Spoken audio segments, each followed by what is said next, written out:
कैलाश पर्वत पर भगवान भोलेनाथ मैया को कथा सुना रहे हैं। इस कथा को सुनने से क्या फायदे हैं, किस किस को कथा सुननी चाहिए, किसको नहीं सुननी चाहिए, भगवान की कृपा होती है वही व्यक्ति भगवान राम की कथा सुन पाता है। भगवान भोलेनाथ ने कैलाश पर्वत पर माता को कौन सी कथा सुनाई, कौन सी कथा नहीं सुनाई, आज इसका दर्शन हम और आप करेंगे। यह पावन कथा भगवान भोलेनाथ के मुख के द्वारा गाई गई। भगवान भोलेनाथ ने स्वयं इस कथा को सुनाया है।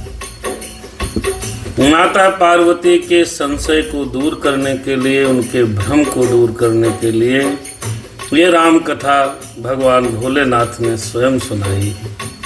हमको आपको ये कथा सुननी चाहिए। पिछले भाग में भगवान ने बताया, भोले बाबा ने, कि इस कथा को सुनने के बाद हमको आपको क्या फायदा होना है। भगवान ने यह भी कहा कि राम का नाम ही इस संसार सागर से हमको आपको पार उतारेगा।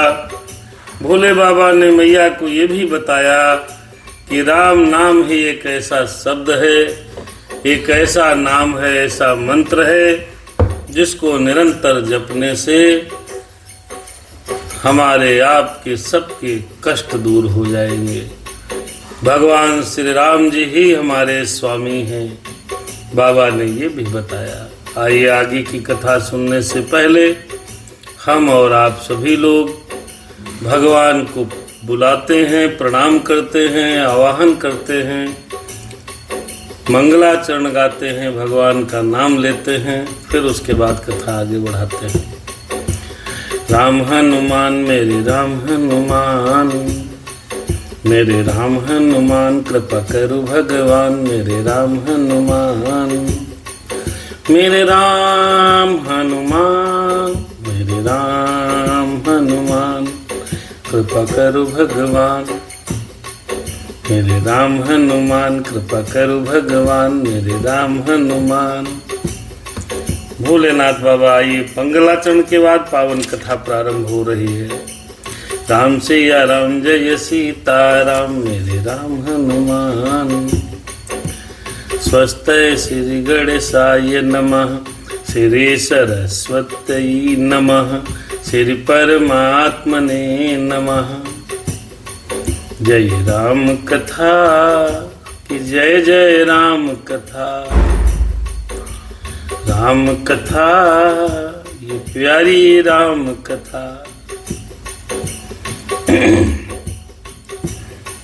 श्री राम कथा रस रसिक प्रभु शंभुनाथ हनुमान, आय के प्रभु आसन ले लो, आओ प्रभु आसन ले लो, सुनहु कथा करुगान मेरे राम हनुमान, कृपा करो भगवान।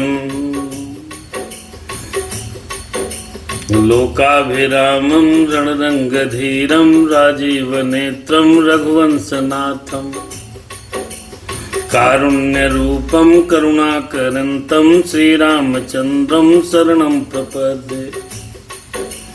ओ कर्पूरगौरं करुणावतारं संसारसारं भुजगेन्द्रहारं, सदा वसन्तं हृदयारविन्दे भवं भवानी सहितं नमामि।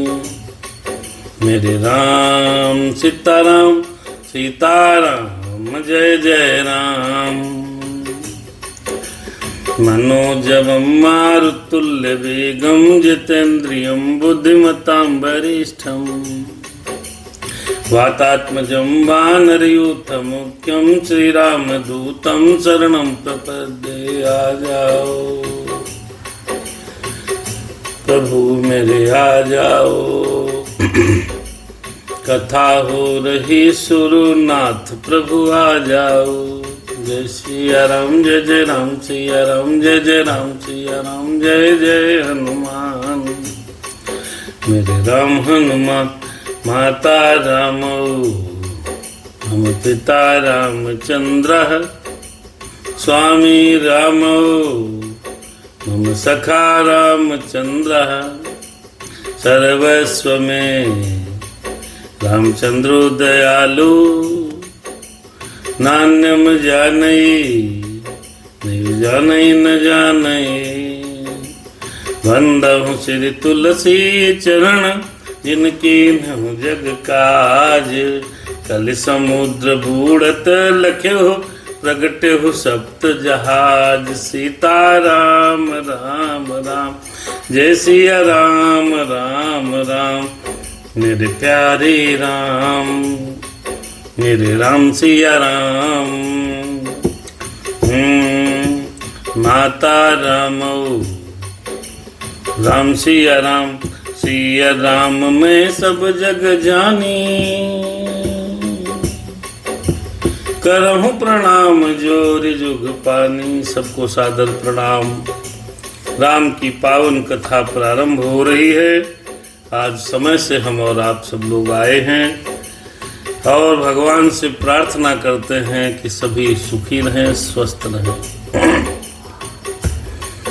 हे ईश सब सुखी हों, कोई न हो दुखारी, सब हों निरोग भगवन,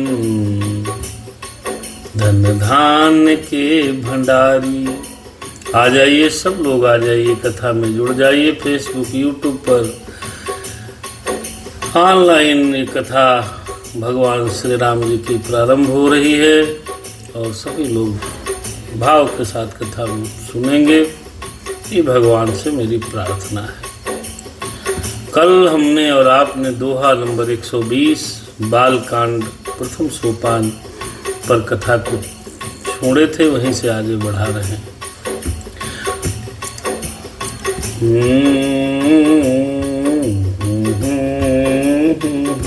उमा जी, पार्वती जी ने भगवान से प्रश्न किया है, नाथ कृपा अब गयहु विषादा, सुखी भयहु प्रभु चरण प्रसादा। अब मोहि आपन किंकर जानी, यद्यपि सहज जड़ नारी यानी। प्रथम जो मैं पूछा सोई कहूँ, जो मोह पर प्रसन्न प्रभु अहु। राम ब्रह्म चिन्मय अविनाशी, सर्वरहित सब पुर पुरवासी। नाथ धरहु नर तन के ही हेतु, मुहि समुझाए कहु ब्रख केतु। नाथ धरहु नर तन के ही हेतु, मुहि समुझाए कहु ब्रख केतु। अरे उमा बचन सुन परम विनीता, राम कथा पर प्रीति पुनीता। यह से कामारि तब शंकर सहज सुजान, बहुविध उमहि प्रशंस पुनि बोले कृपा निधान। राम सिया राम जय सीताराम, सुन शुभ कथा भवानी, रामचरित मानस विमल। कहा बुसुंड बखानी, सुना बिहग गायक गरुण। सो संवाद उदार, जय विधिभा आगे कहब। सुनहु राम अवतार, चरित परम सुंदर अनघ। हरि गुण नाम अपार रूप, अरे हरि गुण नाम अपार। कथा रूप अनगित अमित, मैं निज मति अनुसारी। कहूँ उमा सादर सुनहूँ,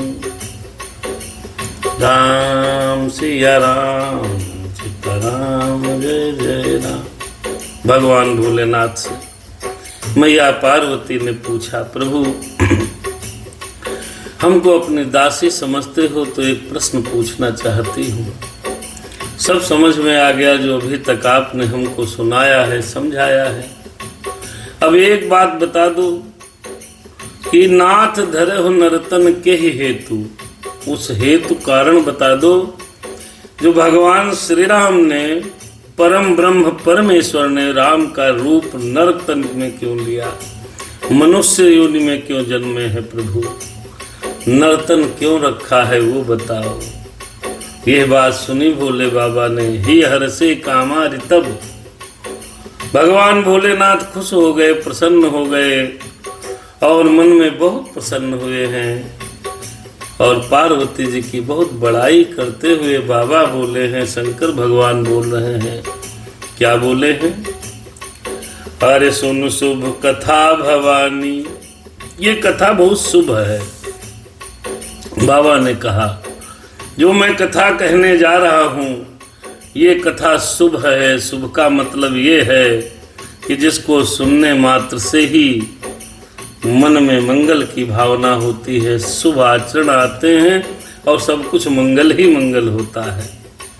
निर्मल रामचरितमानस की मंगलमयी कथा सुनो, ऐसा मेरे बाबा ने कहा। अरे सुनो शुभ कथा भवानी, रामचरितमानस विमल। और मैं वो चरित्र कहने जा रहा हूँ, काकभुसुंडी जी ने जो विस्तार से कहा और पक्षियों के राजा गरुड़ ने सुना है, आज वही कथा मैं आपको सुनाने जा रहा हूँ। ये रामचरितमानस साधारण नहीं है, ये राम की कथा हम और आप बड़ा साधारण समझते हैं, नहीं है। ये भगवान भोलेनाथ के मुखार बिंदु से निकली हुई कथा है। भगवान भोलेनाथ ने पार्वती जी को जो कथा सुनाई है, ये वही कथा है। जिस प्रकार ये काकभुसुंडी का जो संवाद है, ये मैं आपसे आगे कहूँगा। मेरे भोलेनाथ पार्वती जी से कह रहे हैं बाबा, वह संवाद मैं आपको आगे बताऊंगा। अब भगवान श्री राम के अवतार का कारण और भगवान के अवतार की कथा सुनो।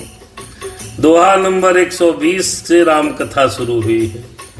120 दोहा तक राम कथा का केवल भूमिका है। क्यों सुने, किसने क्यों नहीं सुने, कौन सुनेगा कौन नहीं सुनेगा, ये सब चीजों का वर्णन है। सुनने से क्या फायदा है, अभी तक तो ये बात हो रही थी।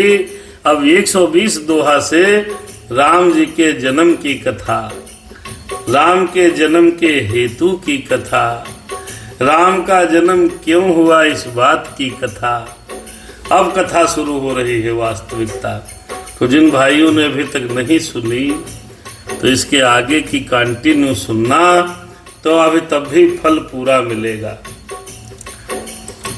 सो संवाद उदार जेहि विधिभा आगे कहब, भगवान भोलेनाथ ने कहा सुनो राम अवतार, चरित परम सुंदर अनघ, हरिगुण राम अपार।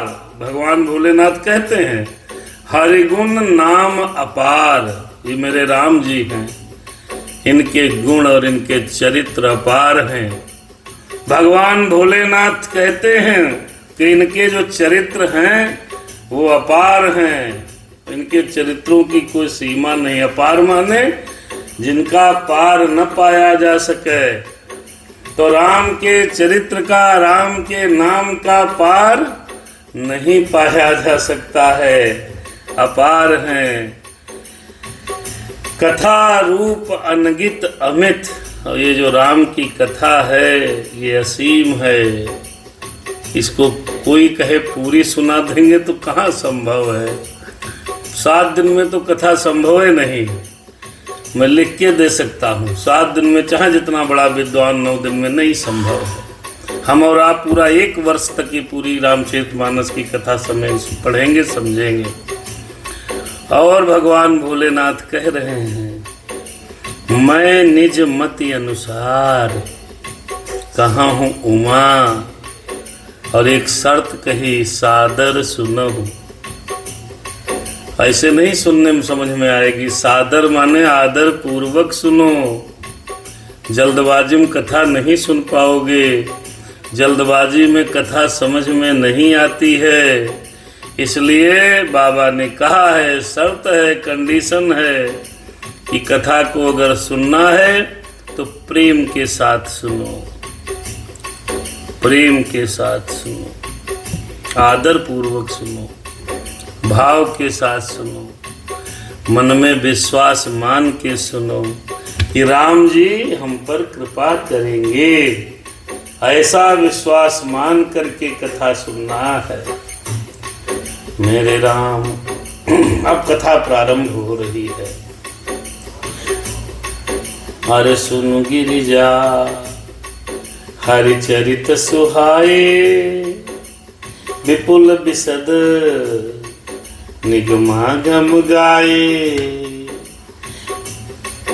अरे हरि अवतार हे तुझे होई, हरि अवतार हे तुझो होई। इदम मिथ्य कह जाय न सोई, इदम मिथ्य कह जाय न सोई, इदम मिथ्य कह जाय न सोई। देखिए इन दोनों चौपाइयाँ बड़े सुंदर हैं। आइए इनका अर्थ समझते हैं। अरे सुन गिरिजा, अपनी पत्नी से, अपनी धर्म पत्नी से बाबा कहते हैं सुन गिरिजा, सुन गिरिजा, ध्यान दो इधर। सुन गिरिजा हरि चरित सुहाए, भगवान राम के चरित्र बड़े सुंदर हैं। विपुल विशद निगमागम गाए, और इस हरि के चरित्रों को, सुंदर विस्तृत और निर्मल चरित्रों का वेद और शास्त्रों ने गान किया है।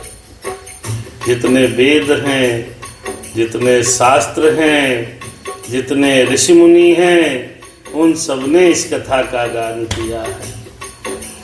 हरि अवतार हे तुझे होई, भगवान का, हरि का अवतार जिस कारण से होता है वह कारण बस यही है। इदम मिथ्य कहे जाए न सोई, भगवान के जन्म का कारण, अवतार का कारण एक होगा, ये ऐसा नहीं हो सकता। जब कई कारण बनते हैं, एक ही कारण नहीं है। राम के जन्म के कारण भी अनेक हैं, एक कारण नहीं है। जब चारों तरफ से भगवान सब कारण बन जाते हैं तब प्रभु अवतार लेते हैं। भगवान भोलेनाथ पार्वती से कह रहे हैं, ओ राम अतर्क बुद्धि मन बानी, राम अतर्क। इस कथा को बड़े भाव के साथ सुनिएगा मित्रों। राम अतर्क बुद्धि मन बानी, मति हमारी से सुनहु सयानी। तदपि संत मुनि वेद पुराना, जस कछु कहीं सुमति अनुमाना। हाँ राम अतर्क बुद्धि मन मानी, नाम अतर्क बुद्धि मन मानी। एक शर्त है कथा सुनने में।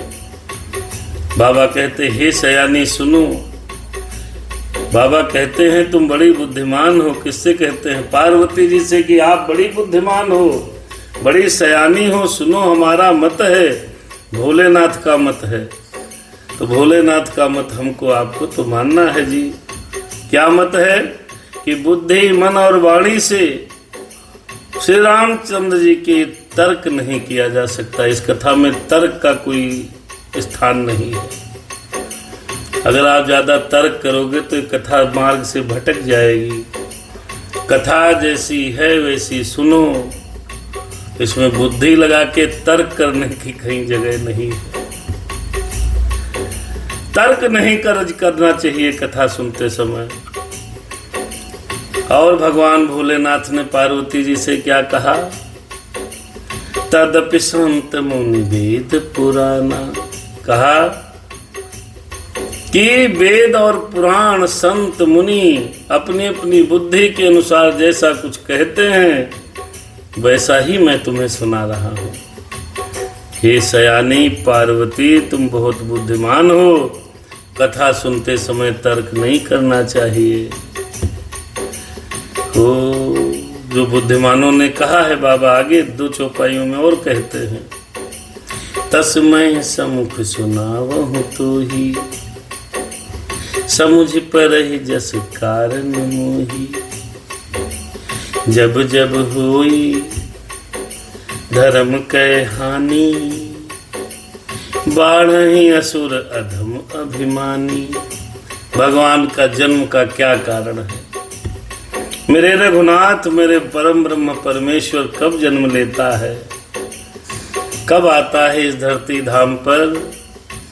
तो बाबा कहने लगे, मैं अपनी बुद्धि के अनुसार जैसा विद्वानों ने कहा है, संतों ने कहा है, मैं भी अपनी बुद्धि के अनुसार संत मुनि वेद पुराण जैसा कुछ कहते हैं, भोले बाबा कह रहे हैं और हम भी आपसे मित्रों कह रहे हैं कि जैसा हमारी समझ में आ रहा है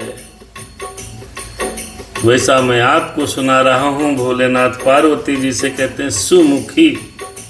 यहाँ पर बाबा ने एक शब्द प्रयोग किया सुमुखी।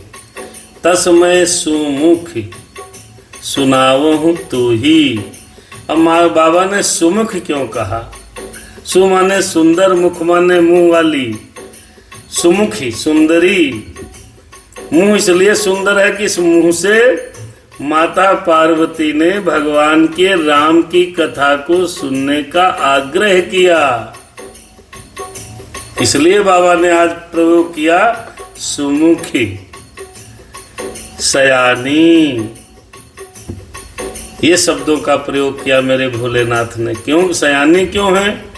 क्योंकि जो राम कथा सुनने का आग्रह करे वास्तव में वही बुद्धिमान है। तो बाबा कहते हैं, हे सुंदरी, हे सुंदर मुख वाली, मैं तुमको सुना रहा हूँ जैसा मेरी समझ में आ रहा है। तर्क करने की जरूरत नहीं है। भगवान के जन्म का कारण बता रहा हूँ। वैसे तो बहुत कारण है, लेकिन सबसे प्रधान कारण एक है। क्या कारण है मित्रों? समझो। जब जब होई धर्म कै हानि, बाढ़हि असुर अधम अभिमानी। कहने लगे बाबा कि जब जब धर्म का नाश होता है, नीच अभिमानी राक्षस बढ़ जाते हैं। और वो करते क्या हैं? जब राक्षस पैदा होंगे तो राक्षसी समाज का गठन होगा। तो राक्षसी लोग क्या क्या करते हैं? अरे करही अनीति जाय नहीं बरनी, सीधहि विप्र धेनु सुर धरनी। तब तब प्रभु धरी विविध शरीरा, तब तब प्रभु धरी विविध शरीरा। आए हरहि निज सज्जन पीरा, आई हरहि निज सज्जन पीरा। जब जब होए धर्म कै हानि, बाढ़हि असुर अधम अभिमानी। करहि अनीति जाय नहीं बरनी, सीधहि विप्र धेनु सुर धरनी। अरे तब तब प्रभु धरी विविध शरीरा, तब तब प्रभु धरी विविध शरीरा। आई हरहि निज सज्जन पीरा। तब तब प्रभु धर विविध शरीरा, विविध शरीरा। बाबा भोलेनाथ कहने लगे, जब इस विश्व में, जब इस धरती पर, जब इस धराधाम पर धर्म की हानि होने लगती है, जब जब होई धर्म कै हानि, और बाढ़हि असुर अधम अभिमानी। संपूर्ण धराधाम पर, संपूर्ण धरती पर जब जब धर्म की हास होने लगता, हानि होने लगती है, निशाचर राक्षस दानव प्रवृत्ति के लोग जन्म लेने लगते हैं। करहि अनीति जाय नहीं बरनी, सीधहि बेप्रधेनु सुर धरनी। वो इस प्रकार का अन्याय करते हैं मेरे मित्रों, जिसका वर्णन नहीं हो सकता। रावण कितना अन्याय करता था। ब्राह्मण, गौ, देवता, पृथ्वी कष्ट पाते हैं। देखो भैया, जब जब धर्म का हानि होती है, राक्षस बढ़ते हैं, तो ब्राह्मण, गौ माने गाय, देवता और पृथ्वियों को बहुत बड़ा कष्ट होता है, बहुत बड़ा कष्ट, बड़ी पीड़ा होती है। अरे तब तब प्रभु धरे विविध शरीरा। फिर भगवान को ये नहीं पता, भगवान कोई न कोई शरीर में अवतार लेंगे। मनुष्य में जिस तरह का कोई न कोई रूप में प्रभु अवतार ले लेता है और अनीति और अधर्म करने वालों को नष्ट करता है। अगर कोई व्यक्ति राक्षसों का वध कर रहा है, निशाचरों को मार रहा है, अधर्मियों को कूट रहा है, कुचल रहा है, तो समझ लो भगवान ने का अंश उसके अंदर है। वैसे तो ईश्वर अंश जीव अविनाशी, भगवान का अंश सब में है, लेकिन निशाचरों का दमन करने के लिए भगवान इस धराधाम पर विविध रूपों में जन्म लेते हैं। ऐसा बाबा ने मैया पार्वती से कहा। तब तब प्रभु धरी, जब जब माने जब जब इस संसार में अधर्म बढ़ता है, धर्म की हानि होती है, ऐसे निशाचर दानव दुष्ट पैदा हो जाते हैं जो बहुत प्रकार की अनीति करते हैं, अन्याय करते हैं, जिसका वर्णन नहीं हो सकता। तब ब्राह्मण, विप्र और गाय और धरती मैया को कष्ट होने लगता है, तब भगवान आते हैं। तब तब प्रभु धरि विविध शरीरा, हरे कृपा निधि सज्जन पीरा। फिर भगवान अवतार लेकर के सज्जन व्यक्ति की पीड़ा को हर लेते हैं, निशाचरों का दमन करते हैं। आप वेद पुराणों में देखिए, जब जब अत्याचार हुआ है, तब तब प्रभु का प्रादुर्भाव हुआ है। फिर भगवान करते क्या है, उनका काम क्या है? निशाचरों को मारते हैं। भोले बाबा कह रहे हैं, असुर मारि थापहि सुरहं, अरे असुर मारि थापहि सुरहं, राखहि निज श्रुति सेतु, जग विस्तारहि विषाद जस, राम जन्म कर हेतु, राम जन्म कर हेतु। अरे हाँ, असुरों को फिर मारते हैं भगवान, मार डालते हैं असुरों को, दुष्टों को संहार देते हैं। देवता बच्चे इंसानों को स्थापित करते हैं। महाभारत में क्या किया भगवान कृष्ण ने? जितने दुष्ट दुराचारी थे सबको समाप्त करा दिया। जाओ, धर्म की पुनः स्थापना की है। गीता में भी लिखा है, यदा यदा हि धर्मस्य ग्लानिर्भवति भारतः तभ्युत्थानं सुजान्यहम्। गीता में भी लिखा है, वेद कहते हैं, अरे जब जब होई धर्म के हानि, बढ़हि असुर अधम अभिमानी, करहि अनीति जाय नहीं बरनी, सीधहि बेप्रधेनु सुर धरनी। तब तब प्रभु धरि विविध शरीरा, आई हरहि निज सज्जन पीरा। असुर मारि थापहि सुरहं, राखहि निज श्रुति सेतु, जग विस्तारहि विषाद जस, राम जन्म कर हेतु। पार्वती जी ने पूछा था राम के जन्म का क्या कारण है। बाबा ने बताया राम जन्म का कारण, रामचंद्र जी के अवतार का सिर्फ और सिर्फ एक कारण है कि जब असुरों का अत्याचार बढ़ा तो भगवान आए, असुरों को मारा, फिर देवताओं को, अच्छे लोगों को स्थापित किया और भगवान चले गए। यही भगवान का काम है। जब जब हो सोई जस गाय भगति भव तरही। जो उन्होंने लीला की है उन लीलाओं का गान करके, अरे सोई जस गाय भगति भव तरही। कृपा सिंधु जन हित तनु धरही। राम जन्म के हेतु अनेका, परम विचित्र एक ते एका। भोलेनाथ जी कह रहे हैं पार्वती जी से सुनो, उसी यश को गागा करके हम और आप सभी भक्त इस संसार के भव सागर को तर जाते हैं। कृपा सागर भगवान भक्तों के हित के लिए शरीर को धारण करते हैं। हरि कृपा सिंधु जन हित तनु धरही। सोई जस गाय भगत सब तरही। राम जन्म के, फिर बाबा कहने लगे भगवान राम के जन्म का कारण अगर आप सुनना चाहते हो तो ये कथा सुनना।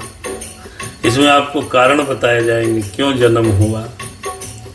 देखो कथा ये हम लोग सुन रहे हैं घंटा प्रतिदिन 9, सवा 9 बजे से 10, साढ़े 10, 11 बजे तक, और ये करीब करीब 1 वर्ष तक जब हम प्रतिदिन कर पाएंगे लगभग, तो रामचरितमानस का एक चरण पूरा होता है। 8-9 दिन में कथा नहीं समझ पाओगे आप लोग, समय नहीं है।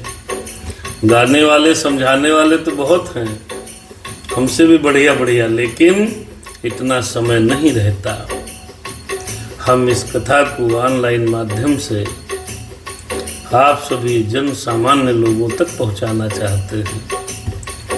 कुछ अनछुई घटनाओं को भी इसमें लिया जाएगा, जिन घटनाओं को शायद आप लोगों ने सुना ही नहीं होगा। उन कथाओं का भी समावेश होगा जिनका शायद आपने कभी सुने नहीं, क्योंकि लोग कहाँ सुना पाएंगे।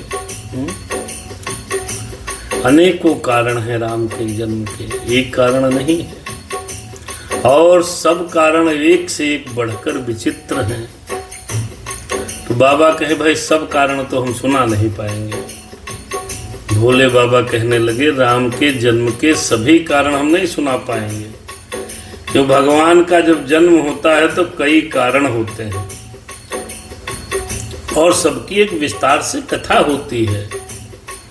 भगवान जब जन्म लेते हैं, जब सब कारण एक साथ मिल जाते हैं, तब राम का जन्म या भगवान का जन्म होता है। तो बाबा कहने लगे 1-2 कारण हम सुना सकते हैं। मैया ने कहा सुनाओ। अरे जन्म 1-2 कहाँ हूँ बखानी, सावधान सुन सुमति भवानी। जन्म 1-2, हाँ जन्म 1-2 कहाँ हूँ बखानी, कहूँ बखानी। सावधान सुन सुमति भवानी। बाबा कहने लगे फिर देखो यहाँ पर सुमुखी कहा था और यहाँ पर सुमति कहा। अब सुमुख माने मुख इतना सुंदर है, क्यों? क्योंकि राम कथा सुनने के लिए मैया ने आग्रह किया। सुमति कहा अच्छी बुद्धि वाली, क्यों? मत जिसकी अच्छी होगी वही राम कथा सुनेगा। सबके बस का है ही नहीं, घंटा 1.5 घंटा सुनी नहीं पाएंगे लोग। ये सार्वभौमिक सत्य है, सबके बस का नहीं। जन्म 1-2 कहाँ हूँ बखानी, जन्म 1-2 कहाँ हूँ बखानी। सावधान सुन सुमित भवानी। जन्म के 1-2 कारण हम बता रहे हैं। आप भी सावधान होकर के सुनो। पार्वती जी को तो भगवान ने सावधान कर दिया। पार्वती मैया सावधान हो गई। कहीं सावधान होकर के सुनो, नहीं समझ नहीं पाओगी। द्वारपाल हरि के प्रिय दो, जय और विजय जाने सबको। पहला कारण भगवान के जन्म का कारण सुना रहे हैं बाबा, और मेरी माता उन कारणों को सुन रही हैं। आप लोग भी सुने। द्वारपाल हरि के प्रिय दो, जय और विजय जाने सबको। विप्र श्राप ते दोनों भाई, विप्र श्राप ते दोनों भाई। तामस असुर देह तिन्ह पाई। कनक हरे कनक कशिपु हाटक लोचन। कनक कशिपु हाटक लोचन। जगत विदित सुरपति मदमोचन। विजय समर वीर विख्याता। धरि बारह बपु एक निपाता। होय नर हरि दूसर पुनि मारा। जन प्रहलाद सुजस विस्तारा। भये निशाचर जाइते महावीर बलवान। कुंभकर्ण रावण सुभट सुर विजयी जगजान। राम जन्म के हेतु अनेका, परम विचित्र एक ते का। जन्म एक दुई कहूँ बखानी, सावधान सुन सुमति भवानी। अब आप समझिए, इन सभी चौपाइयों का अर्थ समझिए। द्वारपाल भगवान के द्वारपाल थे जय और विजय। जय और विजय द्वारपाल थे। एक बार ब्राह्मण देवता, एक संत देवता, ऋषि ब्राह्मण देवता पहुंचे। भगवान सो रहे थे। द्वारपाल जय और विजय ने रोक लिया। नहीं जाना, भगवान का विश्राम का समय है। दुर्वासा ऋषि जैसे ब्राह्मण उनको श्राप दे दिए, देख मुझे रोक रहा है, जा राक्षस हो जा। और कई जन्मों तक राक्षस, 2-3 जन्म तक, 2 जन्म तक राक्षस, जा राक्षस हो जाइए। वो बेचारे श्राप के बसीभूत जय और विजय। देखिए कितना प्रताप था ब्राह्मणों में। हमने सबने खो दिया। किसी को कह देते थे वो सत्य हो जाता था। विप्र श्राप ते दोनों भाई। तामस असुर देह तिन्ह पाई। बेचारे विप्र के श्राप के बसीभूत होकर जय और विजय ने जो भगवान के ही गार्ड थे, द्वारपाल थे, वो राक्षस हो गए। एक का नाम था हिरण्याकश्यपु, दूसरे का नाम था हिरण्याक्ष। ये 2 राक्षस पैदा हुए जय और विजय से। सब जानते हो आप लोग कथा। जब ये दोनों राक्षस पैदा हुए और इतने प्रबल विजयी थे, बहुत प्रतापी राक्षस थे। विजयी समर वीर विख्याता। धरि बारह बपु एक निपाता। बहुत विजयी थे। तो भगवान ने क्या किया? सुगर का रूप धारण कर लिया। सुगर का, सुअर, 12 माने सुगर का रूप धारण करके हिरण्याक्ष को भगवान ने मार डाला।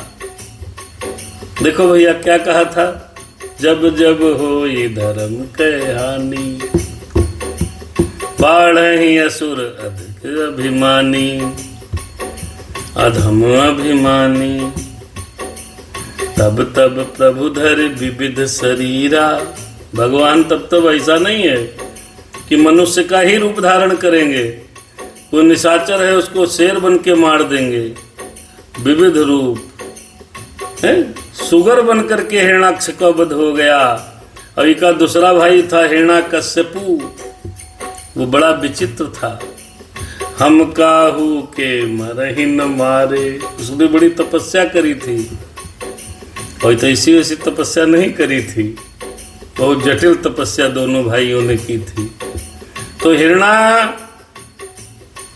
हिरण्याकश्यपु और हिरण्याक्ष दो भाई थे। हिरण्याकश्यपु ने बड़ी तपस्या की। उसने कहा हम न दिन में मरे न रात में मरे। पहले कहा हम मरे ना। जो निशाचर होते हैं वो मरना नहीं चाहते, वो जिंदा रहना चाहते हैं, सबको कष्ट देना चाहते हैं। ये असुर बड़े विकट होते हैं। साधारण मनुष्य जैसे दिखते हैं, मनुष्य होते नहीं हैं, बहुत विकट होते हैं। तो वरदान मांगने लगा हम अमर हो जाएं। तो ब्रह्मा जी ने कहा देखो भाई, अमर उमर वाला वरदान अपने पास नहीं है, दूसरा मांगो, क्योंकि अमर हम किसी को कर नहीं सकते। दुनिया में जितने लोग आए हैं सबको मरना निश्चित है। वापसी का टिकट सबका बना रखा है, बस जिसका निकल जाएगा वो चला जाएगा। तो क्या करे, वो दिमाग लगाने लगा। राक्षस दिमागी बहुत होते हैं। अभी रावण आगे तपस्या करेगा, वो भी बड़ा तगड़ा वरदान मांगेगा। तो ये वरदान मांगा कि न दिन में मरे न रात में मरे। अब देखो दो या तीन होती है, या तो दिन होता है या रात होती है। क्या हाँ ठीक, ओके, कोई बात नहीं, न तुम दिन में मरोगे न तुम रात में मरोगे। फिर बोला देखो ये अब रह गया, देखो और मांगना है। फिर मांगो। कहे न मैं आदमी से मरूं ना जानवर से मरूं। चलो भाई ठीक, ये भी ठीक है, इससे भी नहीं मरोगे। न घर में मरूं न घर के बाहर मरूं, न धरती में मरूं न आसमान में मरूं। अब बताओ आप, ये वरदान उसने मांग लिया। किसने? हिरण्याकश्यपु ने। ये जय और विजय नामक द्वारपाल थे। भगवान ने कहा ठीक, कोई बात नहीं, ये वो मस्तु। आगे चल करके जब इतना बलवान हो गया, जब कोई मार ही नहीं पाएगा, न दिन में न रात में, न देवता से न मनुष्य से, न नर से न से जानवर से, बड़ा उधम जो किया इसने, बड़ा पाप किए इसने, बहुत पाप किए। जहाँ पाए उसको मारने लगे हैं। देवताओं को तो बहुत मारा, ज्यादातर देवता मारे जाते हैं। सीधे साधे साधारण व्यक्ति देवता रूप होते हैं। जब भी अन्याय और अत्याचार होता है सबसे पहले वही बेचारे मारे जाते हैं। देवताओं पर हमला किया। तो भगवान ने, नारद जी ने, इसकी पत्नी थी, बड़ी एक युक्ति सोची कि कैसे ये मरे। अच्छा, भगवान इतनी जल्दी निशाचरों को भी नहीं मारते जब तक वो चरम को प्राप्त न हो जाए, तब तक पाप का घड़ा पूरा न भर जाए। आधे में तो त्राहि त्राहि होने लगती। उसके बाद नारद ने भक्त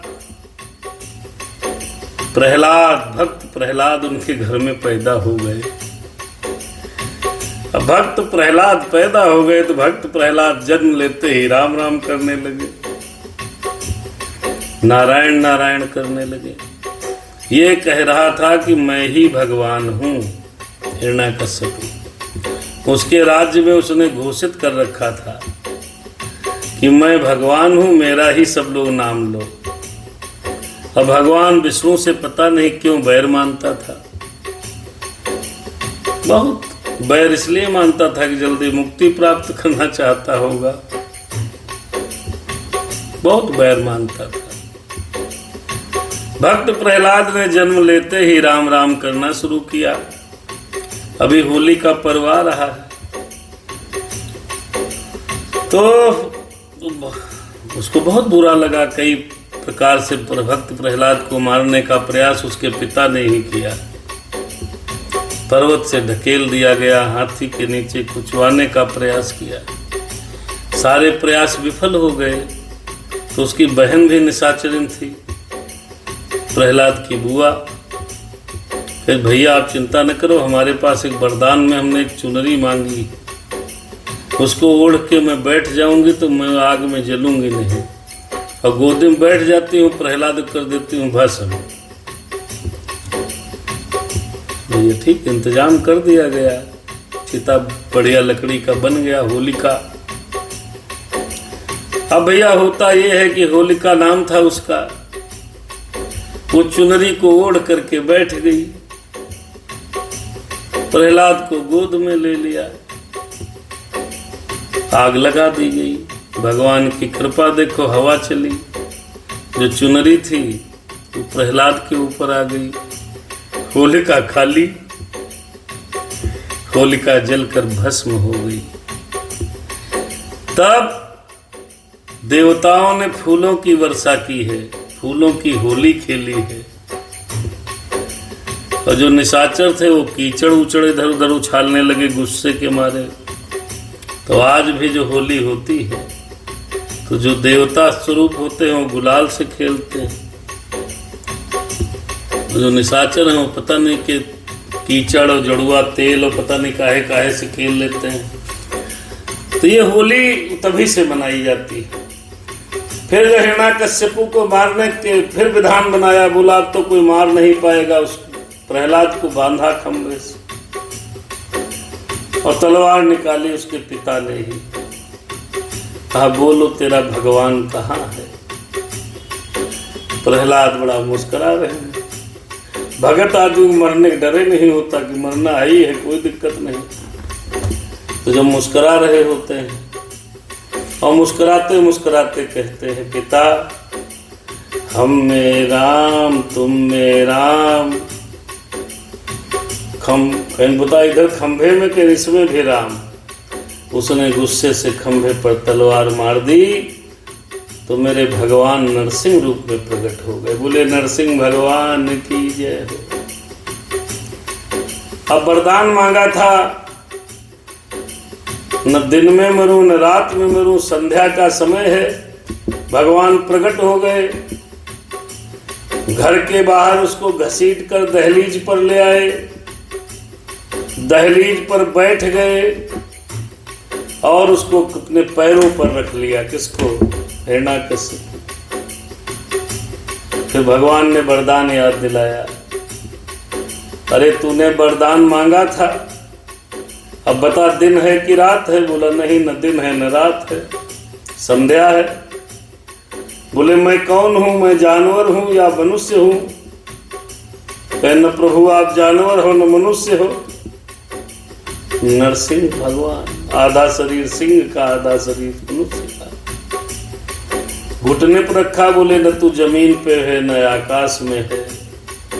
और ये सब याद दिलाते हुए पेट को फाड़ दिया और नरसिंह भगवान ने हिरण्याकश्यपु को समाप्त कर दिया। भक्त प्रहलाद को राजगद्दी दी है, अधर्म को समाप्त किया, धर्म की स्थापना की। जब जब होई धर्म कई हानि, बाढ़े असुर अधम अभिमानी। तो भगवान ने तब तब प्रभु धर विविध शरीरा, आय हरहि निज सज्जन पीरा। तो ये दोनों निशाचर मर गए। भय निशाचर जायते महावीर बलवान, कुंभकर्ण रावण सुभट सुर विजयी जग जान। ये निशाचर जब मर गए तो जब इनका अगला जन्म हुआ तो इसमें से एक बड़ा भाई था और रावण बना रावण, दूसरा बना कुंभकर्ण। मुकुट न भय हते भगवाना। 3 जन्मों तक कहा था विप्र देवता ने कि 3 जन्म तक तुम निशाचर रहोगे। मुकुट न भय हते भगवाना, 3 जन्म द्विज बचन प्रमाना। एक बार तिनके हित लागी, धरहु शरीर भगत अनुरागी, कश्यप अदिति तहाँ पितु माता, दशरथ कौशल्या विख्याता। एक कलप यही विधि अवतारा, चरित पवित्र किए संसारा। हो एक कलप सुर देखी दुखारे, समर जलंधर सन सब हारे। शंभु कीन संग्राम अपारा, धनुज महाबल मरई न मारा। परम सती असुराधिप नारी, अरे तेहि बल जाहि न जितहि पुरारी। छल कर तारहुता सुब्रत, प्रभु सुर कारज कीन। तब जहि जानेहु मरम, तब श्राप कोप कर दीन। देखो भैया, फिर यही राक्षस भय कौन? रावण और कुंभकर्ण। इनको भगवान के हाथों से जो मरता है उसको मुक्ति प्राप्त हो जाती है, लेकिन मुक्ति नहीं प्राप्त हुई। तो एक कल्प में भगवान के द्वारा मारे जाने पर हिरण्याक्ष और हिरण्याकश्यपु मुक्त नहीं हुए।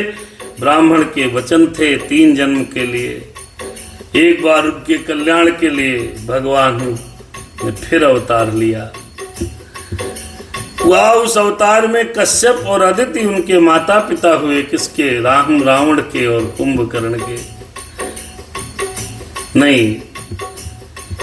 अरे कश्यप अदिति तहाँ पितु माता, वहां उस कल्प में, उस अवतार में कश्यप और अदिति उनके माता पिता हुए, जो दशरथ और कौशल्या के नाम से प्रसिद्ध थे। भगवान के माता पिता हुए। इस कल्प में भगवान ने अवतार लेकर के बड़ी लीलाएं की हैं। और एक बार एक कल्प में भगवान ने और अवतार लिया है। एक कल्प में सब देवता जलंधर नामक दैत्य से परेशान थे, युद्ध में हार गए थे। अब भोलेनाथ लगातार युद्ध कर रहे थे, घोर युद्ध किया, लेकिन वो दैत्य मारे नहीं मर रहा था। कौन? जलंधर। और उसके पीछे कारण क्या था? उसकी जो पत्नी थी बड़ी सती थी। अब देखो, निशाचर की पत्नी थी सती, और वो बहुत पूजा पाठ करती थी, सती थी, और वो आशीर्वाद देकर के लड़ने भेजती थी। अरे परम सती असुराधिप नारी, ते बलता ही न जितहि पुरारी। उसके सतीत्व का इतना बल था कि भगवान भोलेनाथ खुद ही लड़ रहे और जलंधर को पछाड़ नहीं पाए। बहुत घोर संग्राम किया है, लेकिन जलंधर को मार नहीं पाए। क्यों? क्योंकि उसकी पत्नी सती थी। मित्रों, जिसकी पत्नी सती है उससे भगवान भी लड़ जाए ना, तो भगवान भी हार जाएंगे। ये ध्यान रखिएगा, भगवान भी हार जाएंगे। क्या भोलेनाथ बाबा ज्यादा कोई ताकतवर है? भोलेनाथ युद्ध करते थे, हार जाते थे। बड़ा घोर संग्राम हुआ, तब क्या हुआ? तब भगवान विष्णु ने उनकी मदद की। अरे छल कर तारहुता सुब्रत, जलंधर लड़ने गया। इधर वो जलंधर का भेष बना करके वो पहुंच गए। कौन? भगवान के पास विष्णु जी पहुंच गए हैं। बड़ी पतिव्रता स्त्री थी। उसी के प्रताप से त्रिपुरासुर जैसे अजय शत्रु का विनाश करने वाले शिव जी भी उसको जीत नहीं पाए। परम सती असुराधिप नारी, ते बलता है न जितहि पुरारी।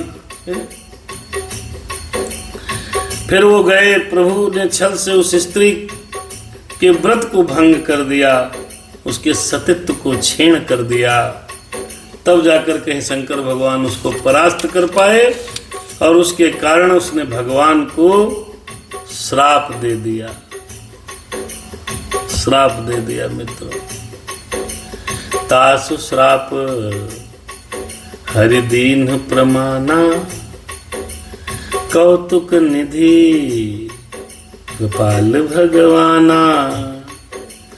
तहाँ जलंधर रावण भयऊ, रनहत राम परम पद दयऊ। एक जन्म कर कारण एहा, जे लगे राम धरी नर देहा। प्रति अवतार कथा प्रभु केरी, सुन मुनि बरनी कभी न घनेरी। देखो भैया, भगवान को जब श्राप दे दिया और उस श्राप को भगवान ने स्वीकार कर लिया, वही जलंधर अगले कल्प में जाकर के रावण होता है। फिर रामचंद्र जी ने युद्ध में मारकर रावण को मुक्ति प्रदान की है। एक जन्म कर कारण एहा, भोलेनाथ कहते हैं सती जी, एक जन्म का ये भी कारण है, जिसके लिए जय लगे राम धरी नर देहा। फेसबुक में विवेक भैया जी, हमारे वीना जी और कुंज बिहारी जी, और इधर यूट्यूब पर कुछ कम लोग आज आए हैं, लेकिन कथा सुन रहे हैं। भगवान की बड़ी कृपा है। कहीं बिजी हैं, सब शादी ब्याह चल रहा है। ओ प्रति अवतार कथा प्रभु केरी, सुन मुनि बरनी कभी न घनेरी। प्रभु के प्रत्येक अवतार की कथा को संसार के कवियों ने बहुत प्रकार से गाया है, बहुत प्रकार से वर्णन किया है। आइए एक और कारण समझते हैं। बाबा ने एक और कारण बताया, नारद श्राप दीन है कुबारा। नारद की कथा आगे आएगी, यहाँ तो संक्षेप में बता रहे हैं। नारद श्राप दीन है एक बारा, कल्प एक तेहि लगे अवतारा। गिरिजा चकित भई सुन बानी, नारद विष्णु भगत पुण्य ज्ञानी। गिरिजा चकित भई सुन बानी, नारद विष्णु भगति पुण्य ज्ञानी। अरे कारण कवन श्राप मुनि दीन्हा, काय अपराध रमापति कीन्हा। यह प्रसंग मोहि कहु पुरारी, यह प्रसंग मोहि कहु पुरारी। सुनि मन मोह आचरज भारी। नारद श्राप दीन है कुबारा। बाबा आगे कथा को बढ़ाते हैं, कहते हैं पार्वती जी एक और कारण है। नारद ने भी भगवान को श्राप दिया था। एक कल्प में उसके लिए भगवान का अवतार हुआ, तो यह बात जब पार्वती जी ने सुनी तो गिरिजा चकित भई सुन बानी। अरे नारद ने श्राप दिया था। नारद ने क्यों दिया था? नारद तो भगवान विष्णु के भगत हैं और बड़े विद्वान हैं, उन्होंने भगवान विष्णु को श्राप क्यों दिया? कारण कवन श्राप मुनि दीना। कहने लगी, मैया बोल उठी बीच कथा में कि प्रभु ऐसा कौन सा कारण था जिसके कारण लक्ष्मीपति भगवान को श्राप दिया? उन्होंने क्या अपराध किया था? हे शंकर भगवान, हे पुरारी, ये कथा हमको जरूर सुना दो। मुनि नारद के मन में मोह कैसे हो गया?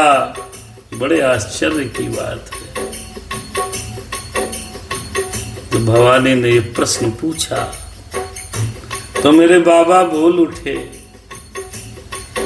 अरे बोले बिहसी महेश तब, ज्ञानी मूढ़ न कोई।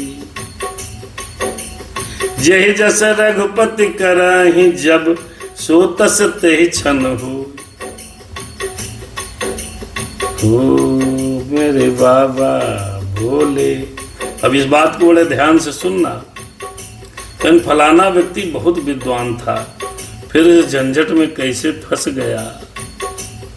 कहीं अमुक आदमी तो बहुत ज्ञानी है, फिर उसने ये अपराध क्यों किया। कहते हैं वो तो बड़े विद्वान थे, बड़े धर्मज्ञ थे, फिर ये गलत काम क्यों कर रहे हैं। तो ऐसे ही माता ने कहा नारद जी बड़े ज्ञानी हैं, बड़े विद्वान हैं, उन्होंने उनको मुंह कैसे हुआ, उन्होंने भगवान को श्राप कैसे दिया। तब बाबा कहने लगे बोले बिहसी महेश तब ज्ञानी मूढ़ न कोई, जहि जस रघुपति करहि सब सोते ही ते छन होय। बाबा ने कहा, मेरे भोलेनाथ बोलने लगे कि कोई ज्ञानी नहीं, कोई मूढ़ नहीं। हंस करके कहा रघुनाथ जी जिसको जैसा करते हैं वैसा ही उस क्षण हो जाता है। इस बात को हमको, आपको, सबको मानना चाहिए। कर रहे हैं प्रभु, हम तो कठपुतली हैं जी। इसलिए भगवान से प्रार्थना करिए कि जीवन में कभी कोई गलत काम न करवाएं। ज्ञानी मूढ़ न कोई, कहूँ राम गुण गाथ भरद्वाज सादर सुनहु, भव भंजन रघुनाथ भज तुलसी तज मान पद। और इधर भरद्वाज जी को याज्ञवल्क्य जी महाराज कहते हैं कि मैं राम की कथा तुमको सुना रहा हूँ, इसलिए भगवान को भजो। यहाँ न कोई ज्ञानी है न मूढ़ है। भगवान जिस समय जिसके साथ जो करना चाहते हैं वही होता है। मान और मद को छोड़कर आवागमन का नाश करने वाले भगवान श्री रामचंद्र जी की कथा को सुनो। राम सिया राम जय सीताराम, राम सिया राम जय सीताराम, राम सिया राम जय सीताराम, राम सिया राम जय सीताराम। यहाँ तक की कथा हम और आप आज करते हैं, क्योंकि कल नारद मोह की कथा है। क्योंकि मैया ने कहा है ये नारद की कथा हमको जरूर सुना दो। नारद ने श्राप क्यों दिया, तो 2 दिन में हो सकता है, आने वाले 2 दिनों में हम नारद मोह और विश्व मोहिनी नामक प्रसंग सुने। नारद की कथा आएगी, नारद को मोह क्यों हुआ, नारद ने श्राप कैसे दिया है। बड़ी पावन कथा है। हिम गिर गुहा एक अति पावन, बाह समीप सुर सरी सुहावन, आश्रम परम पुनीत सुहावा, देख देव ऋषि मन अति भावा। मैया ने कहा चलो एक हमारे कथा तो यहीं विराम कर रहे थे, लेकिन अभी भी सोनू भैया जुड़े हैं तो अगले दोहे पर विराम करते हैं, क्योंकि अभी भी जुड़े हैं लोग, लगातार कथा सुन रहे हैं। आज के प्रसंग में भैया अभी तक का जो प्रसंग हुआ है, पार्वती जी ने राम भगवान भोलेनाथ से भगवान के जन्म के कारणों को पूछा है, तो बाबा उनके कारणों का विस्तार से वर्णन करते हैं। और एक कारण उन्होंने ये बताया कि नारद जी ने भगवान को श्राप दिया था, इसलिए भी भगवान ने जन्म लिया है। तो पार्वती जी ने कहा ये वाला कारण हमको ज़्यादा विस्तार से सुनाओ। तो बाबा आगे बढ़ गए हैं। नारद के ने श्राप क्यों दिया, नारद को मोह क्यों हुआ, नारद क्यों श्राप देने लगे, ये कथा विस्तार से सुनाई जा रही है। राम सिया राम जय सीताराम, सीताराम जय सीताराम। हिमगिर गुहा एक यति पावनी, बाह समीप सुर सरी सुहावनी, आश्रम परम पुनीत सुहावा, देखि देव ऋषि मन अति भावा, निरखि शैल सरि विपिन विभागा, भयहु रमापति पद अनुरागा, सुमिरत हरि श्राप गति बाधी, सहज विमल मन लागी समाधि, मुनि गति देख सुरेश डराना, कामहि बोल कीन सन्माना, सहित सहाय जाहु मम हेतु, चलहु हरस ही जलचर केतु, सुना सीर मन महु अति त्रासा, चाहत देव ऋषि मम पुरवासा, हो जे कामी लोलुप जग माही, कुटिल काक इव सब ही डराही, सूख हाड़ लई भाग सठ, स्वान ने रखी मगराज, छीन ले जन जान जड़, तिम सुरपति ही न लाज। बाबा ने ये प्रसंग सुनाते हुए कि क्यों मोह हुआ। एक बार ऐसा हुआ था, नारद जी जो है हिमालय पर्वत पर जा रहे थे बढ़िया से, तो वहां पर एक गुफा देखी। वहां पर गंगा जी किनारे बह रही हैं। वो गुफा बड़ी पावन है, पवित्र है। आश्रम को देखा, अब नारद जी को बहुत अच्छा लगा, वहां पर बैठ गए। वहां पर बैठ करके भगवान के श्री चरणों में इतना प्रेम हो गया कि नारद जी तपस्या में लीन हो गए।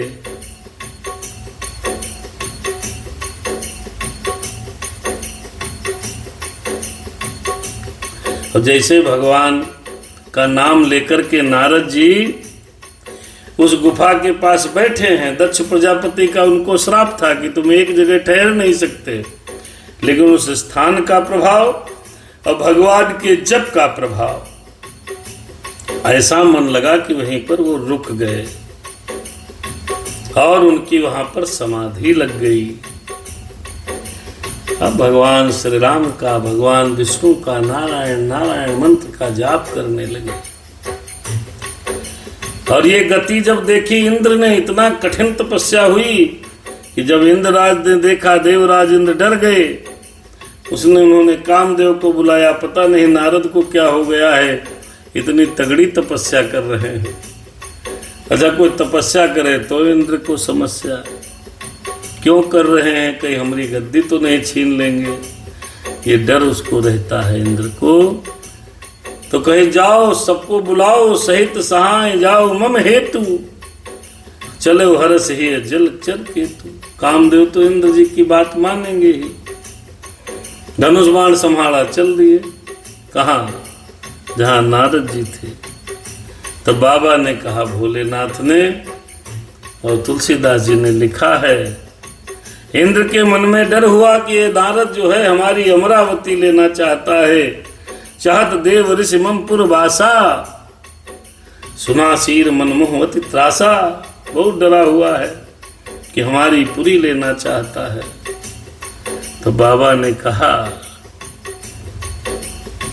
जे कामी लोलुप जग माही, कुटिल का के सब डराही। जो व्यक्ति जगत में जो लोभी होता है, कामी होता है, लोलुप होता है, वो डरता बहुत है।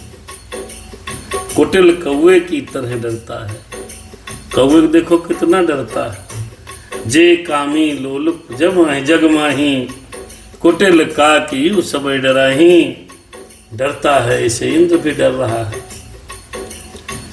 जैसे मूर्ख कुत्ता सिंह को देखकर सूखी हड्डी लेकर के भागे और वो मूर्ख कुत्ता यह समझ ले कि कहीं सिंह उसकी हड्डी छीन तो नहीं लेगा, वैसे ही इंद्र को बड़ा डर है कि नारद जी कहीं मेरा राज्य न छीन ले। सूख हाड़ लय भाग सठ, श्वान ने रखे मृगराज। मान लो कुत्ता है, वो हड्डी चचोर रहा है, उधर से सिंह आ गया। अब सिंह को देखकर कुत्ता मुंह में हड्डी दबा के इसलिए भाग रहा है कि कहीं सिंह उसकी हड्डी को छीन न ले। ये मूर्खता नहीं है और क्या है। ठीक इसी प्रकार इंद्र को लगता है कि नारद इतनी तपस्या कर रहे हैं, कहीं नारद बाबा हमारी अमरावती न छीन लें। लोभी और कामी व्यक्ति सदैव अपनी संपत्ति को इसी डर के मारे बचाता रहता है। अब अगले भाग में हम और आप देखेंगे कि इंद्र ने जो कामदेव को भेजा है, कामदेव जाएंगे, कामदेव नारद जी की तपस्या को भंग करने का प्रयत्न करेंगे। आज के प्रखंड में हमने समझा कि भगवान ने जन्म के कारणों को सुनाया है। माता पार्वती जी भगवान के जन्म के कारणों को सुनती हैं, उसमें से यह भी एक कारण है। राम कथा प्रारंभ हो चुकी है। दोहा नंबर 120 से हम लोग चले थे और दोहा नंबर 125 पर विश्राम कर रहे हैं। इन 5 दोहों में आपको ये कथा सुनने को मिली कि बाबा ने विभिन्न प्रकार के कारणों को बताया है, राम जन्म के हेतु को बताया है। ये नारद मोह नामक प्रसंग जो है आप कल सुनेंगे। अभी तो नारद कामदेव को जीत ले, फिर जीतने के बाद उनको अभिमान होगा, फिर अभिमान के बाद भगवान राम विष्णु भगवान उनके अभिमान का हनन करेंगे। बड़ी पावन कथा है, कल सुनिएगा। रामचरितमानस की गंगा बह रही है। अभी ये बाल कांड के दोहा नंबर 125 तक हम लोग पहुंचे हैं। करीब करीब 29 दिन हो गया है। 29 दिन में दोहा नंबर 125 तक पहुंच पाए। तो एक एक दोहा, एक एक चौपाई, उसको हम भी समझते हैं, आपको भी समझाने का प्रयास करते हैं और जीवन में आने वाले सत्र में YouTube पर सेव हो जाएगा। तो जिस प्रसंग को जहाँ पर सुनना चाहो सुन सकते हो, हम भी सुन सकते हैं, आप भी सुन सकते हैं। और भगवान के चरणों में भक्ति दृढ़ हो इसलिए 1 घंटा बैठते हैं। ऑनलाइन इसलिए होते हैं ताकि लोगों के साथ बैठ पाए। सोशल मीडिया का दौर है, मिलना जुलना हो नहीं पाता, तो ऐसे एक हमारी कम्युनिटी बन जाएगी। धीरे धीरे हम लोग एक साथ ऐसे जुड़ते रहेंगे, ऐसे ही दर्शन होते रहेंगे। ये पावन कथा जो सुनता है, जो समझता है, उसके जीवन का तो कल्याण होता ही है। जो किसी को सुनवाता है उसको भी कल्याण होता है। तीर्थ में आप चले जाओ, अच्छी बात है, न जा पाओ तो दूसरे को भेज दो, वह भी अच्छी बात है। धर्म पर चलो और चलाओ, सत्संग करो और कराओ। धर्म में जितनी आपकी रुचि होगी, भगवान की भक्ति उतनी ही दृढ़ होगी। हर व्यक्ति की आत्मा में परमात्मा का निवास है, तो हम अपने राम को, अपने परमात्मा को, अपने प्रभु को कथा सुना रहे हैं। जब आत्मा के अंदर बैठा परमात्मा अपनी ही कथा सुनता है तो उसको बड़ी प्रसन्नता होती है। इस मन को मैला नहीं करना चाहिए। मैली चादर ओढ़ के, मन भगवान का दिया हुआ है और इस मन को गंदा तो करना ही नहीं चाहिए। जितना कुछ हमारे पास है उसमें संतोष करना चाहिए। दूसरे की धन संपदा को देखकर हमको, आपको, किसी को भी ईर्ष्या नहीं करनी चाहिए। सदैव भगवान से कहना चाहिए कि मुझे तूने मालिक बहुत कुछ दिया है। किसी को कुछ दिया है, किसी को कुछ दिया है, सबको सब कुछ प्राप्त नहीं होता है। संसार में अपूर्णता रहती है, फिर भी भगवान को धन्यवाद देना चाहिए कि हमको आपको ये समय दिया। इस 1 घंटे में हमने कम से कम भगवान की चर्चा हमने आप में बैठ कर करी, प्रभु का भजन किया, रामचरितमानस का पाठ किया। यही समय हमारे जीवन का सबसे सदुपयोगी समय है। जितने घड़ी आप राम राम कर लो वही बहुत अच्छा समय है, क्योंकि चली जा रही है उम्र धीरे धीरे, पल पल आठों पहर धीरे धीरे। बचपन गया है, जवानी गई है, जा रही है, और बुढ़ापे का हो रहा है असर धीरे धीरे।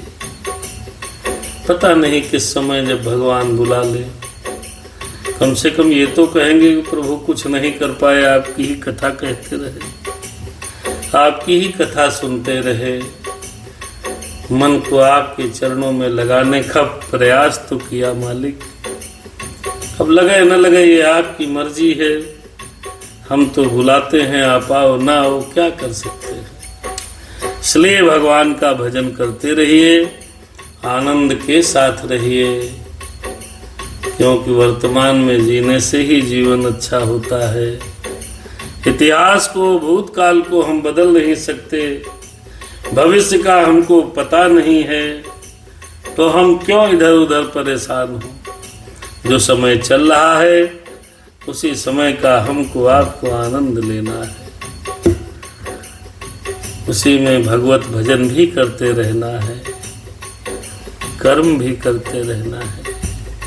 न कुछ साथ लाए थे, न कुछ साथ ले जाएंगे, सब यहीं पर मिला है, यही छोड़ कर जाएंगे। इसी भावना के साथ सबको राम राम, शुभ रात्रि। कल नारद मोह के प्रसंग की कथा 9 बजे होगी।